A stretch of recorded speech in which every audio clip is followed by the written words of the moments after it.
Hello everyone, আসসালামু আলাইকুম। আজ কি হবে বলেন তো? আজও হবে মজার স্বাদে টক ঝাল মিষ্টি খোসা সহ আমের আচার। এই আমের আচারটা যা লাগে না, খুব টেস্ট। তো চলো শুরু করি। প্রথমে কড়াইতে বেশ কিছুটা সরিষার তেল দিয়ে নিয়েছি আমি। তারপর ওইখানে শুকনো মরিচ, এলাচ, তেজপাতা, লবঙ্গ, দারচিনি এবং বেশ কিছুটা পরিমাণ রসুন দিয়ে ভালো করে নেড়ে চেড়ে নিয়েছি। তারপর আমি পরিমাণ মতো লবণ, হলুদ ও একটু সামান্য মরিচের গুঁড়া দিয়ে ভালো করে নেড়ে নিয়েছি। দেখবেন রসুনটা যাতে ভালো করে ভাজা ভাজা হয়। কাঁচা কাঁচা থাকলে আবার আচারের মধ্যে রসুনের গন্ধ চলে আসবে। তাই আপনারা চেষ্টা করবেন খুব ভালো করে ভেজে নিতে। এই তো দেখেন আমি সুন্দর করে ফালি ফালি করে আমগুলো কেটে রেখেছি। এই ফালি ফালি করে আমগুলো এখন আমি তেলের মধ্যে দিয়ে দিব।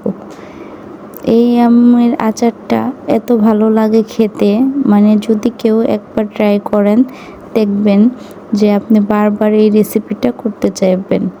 খুবই মজার হয়, খুবই সুস্বাদু লবণীয় একটি আচার এটা। খোসা সহ আচার আমার বরাবরই খুবই পছন্দের, তাই এবারও বানিয়ে ফেললাম খোসা সহ আমের আচার। তো দেখো এখানে আমগুলো তো অনেক টক ছিল, তাই আমি এখানে বেশ কিছুটা পরিমাণের চিনি দিয়ে দিয়েছি, কারণ আমটা বেশি টক হওয়ার কারণে চিনির পরিমাণটা একটু বাড়িয়ে দিয়েছি। আপনারা আপনাদের পছন্দ মতো কম বেশি করে দিয়ে নিতে পারেন। এই তো দেখেন আমার আচারটা কত সুন্দর কালার চলে এসেছে, দেখতে কি সুন্দর লবণীয় লাগছে না? খেতেও খুবই দারুণ হয়েছে। তারপর উপর থেকে 3 থেকে 4 টেবিল চামচ দিয়ে দিলাম পাঁচফোড়নের গুঁড়া। পাঁচফোড়ন ছাড়া আচার তো হবেই না, মানে পাঁচফোড়নের গন্ধটা আমার এত ভালো লাগে যা বলার বাহিরে। এই তো দেখেন কত সুন্দর হয়ে গেছে আমার আচারটা।